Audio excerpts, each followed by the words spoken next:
one of my biggest pet hate bugbears is when students and other people send me charts via their mobile phone. So they've taken a picture from their phone or their laptop or desktop, either in portrait or landscape mode, and they're sending it over.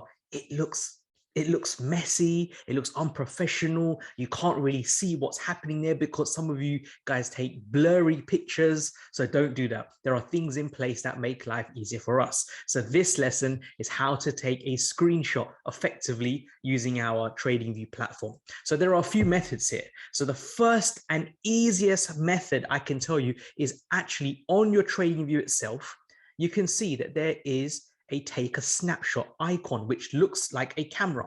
Simply just click that, click save chart image, and literally just press save. Go to wherever you want to save it, press save, and then it saves it on your desktop. And then you can see on the bottom left-hand side, well, I hope you can see on the bottom left-hand side where the actual file is saved. And then all you got to do is drag and drop it into your Telegram, WhatsApp, and then it will just appear. Click send, for example.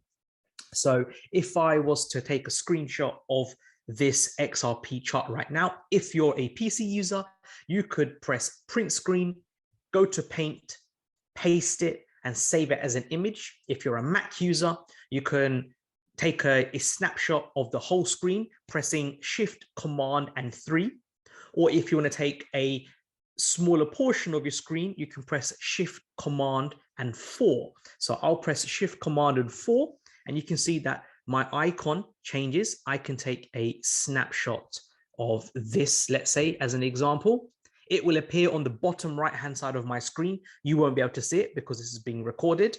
I can then open up my TradingView, open up the chat, and then literally drop it in, press send, and that's it. It is literally as simple as that, guys. So no need to take a screenshot of your mobile phone. Use the facilities available to you. So that's how you take a screenshot.